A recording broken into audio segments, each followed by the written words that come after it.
भारत को बदनाम करने के लिए खालिस्तानियों ने एड़ी चोटी का जोर लगा दिया, लेकिन उनका प्लान फ्लॉप हो गया है।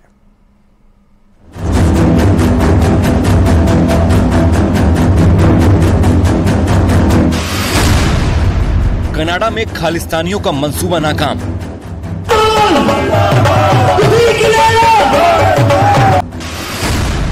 भारत के खिलाफ प्लान फ्लॉप।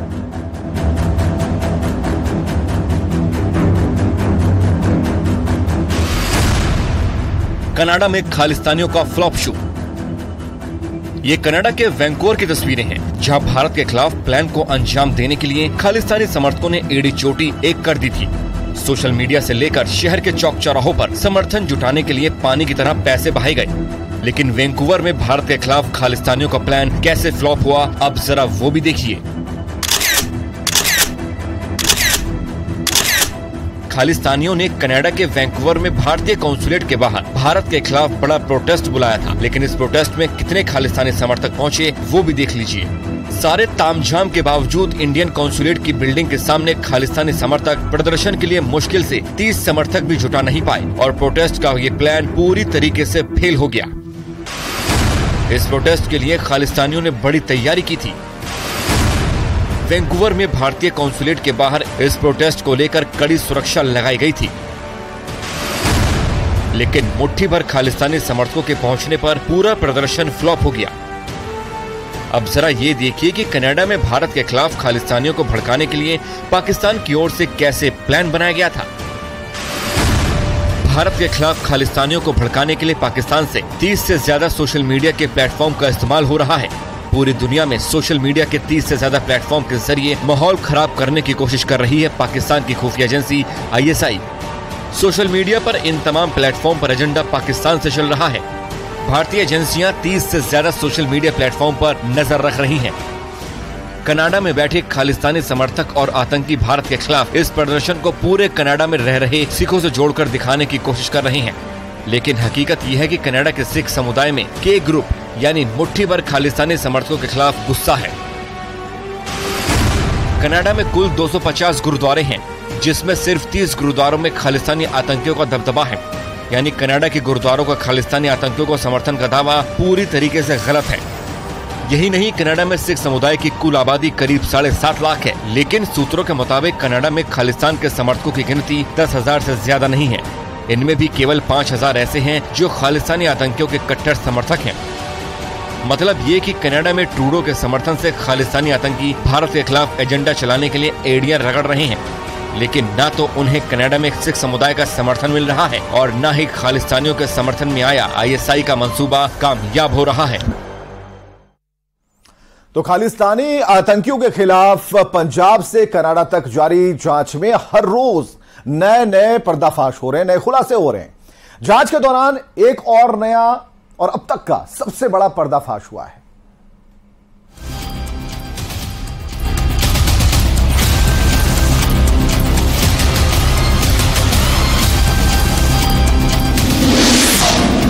खालिस्तानी आतंकियों पर बड़ा पर्दाफाश।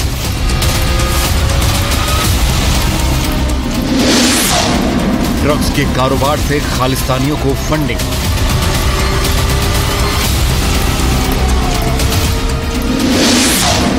ड्रग्स के पैसों से आतंकी साजिश।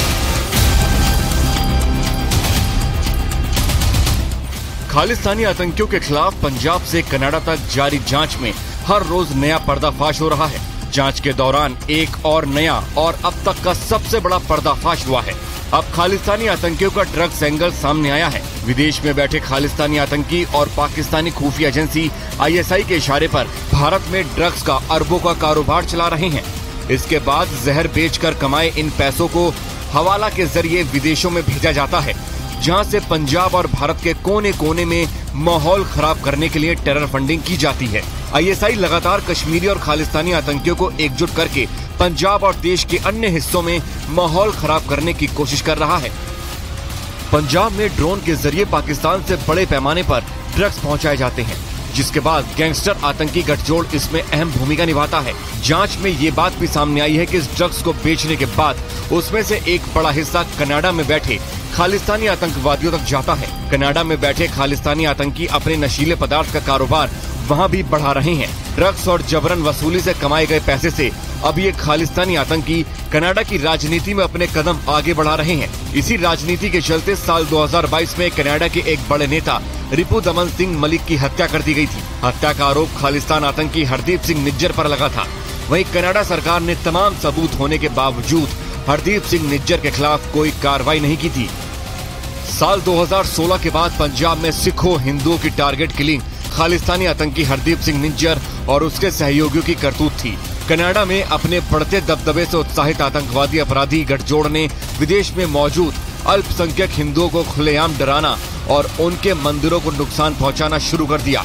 यही नहीं, कनाडा में हिंदुओं को देश छोड़ने की धमकी दी जा रही है। हिंदुओं पर हो रहे अत्याचार पर कनाडा सरकार की ये चुप्पी बताती है कि मानवाधिकार को नापने के लिए उसके दो अलग अलग पैमाने हैं। जहां पंजाब में छोटे छोटे मुद्दों पर भी कनाडा सरकार मजबूती के साथ आवाज उठाता है, तो वहीं कनाडा में चल रहे आतंकवादी अपराधी गठजोड़ पर उसकी चुप्पी बहुत सारे सवाल खड़े करती है।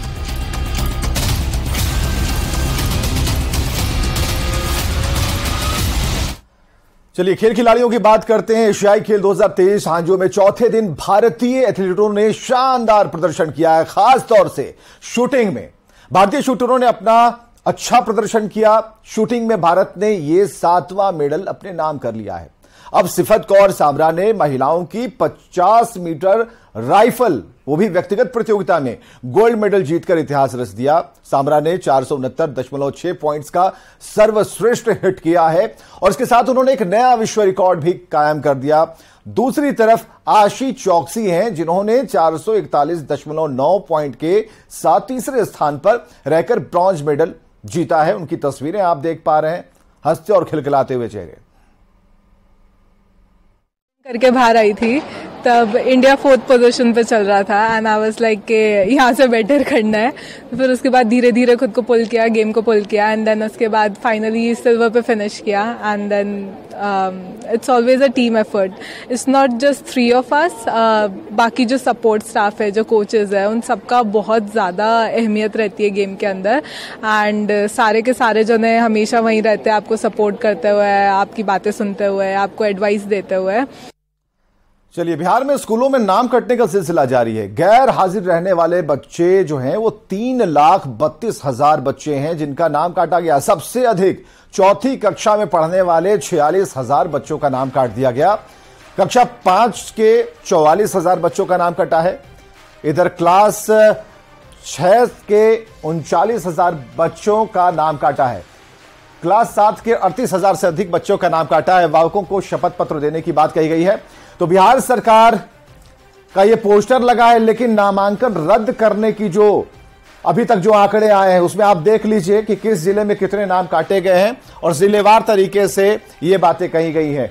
किस जिले में कितने बच्चों के नाम काटे गए हैं, गया के भी देख लीजिए। ये आंकड़े बेहद डराने वाले हैं, क्योंकि अगर बच्चे स्कूल नहीं जाएंगे, पढ़ेंगे नहीं, लिखेंगे नहीं, तो सरकार अगर देखना है तो वो अपने तरीके से कैसे इन शिक्षा व्यवस्थाओं को आगे कर पाएगी।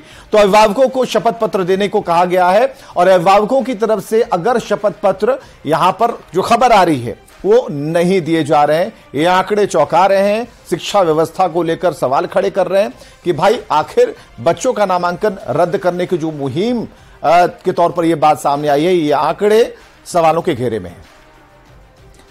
तो ये तस्वीरें आप है कि जो बच्चे स्कूल रेगुलर नहीं आते हैं, लंबे समय से नहीं आते हैं, उनका जो है नाम काटा जाए एक नोटिस देके। तो वही हम लोग किए हैं और कटिहार का जो है लगभग 18,825 जो है बच्चे का कल तक नाम कटा है। चलिए, बेतिया से खबर है जहां डेंगू मरीजों की बढ़ती संख्या को लेकर स्वास्थ्य विभाग अलर्ट है। जांच की प्रक्रिया बढ़ा दी गई है। मरीजों को कई दवाएं बाहर से लाने की मजबूरी है और इसे लेकर मरीज और उनके परिजन बेहद परेशान हैं। बेतिया के गवर्नमेंट मेडिकल कॉलेज में बनाए गए डेंगू वार्ड का जायजा लिया है हमारे सहयोगी मुन्ना राज ने। डेंगू के मरीजों की बढ़ती संख्या को लेकर स्वास्थ्य विभाग अलर्ट है और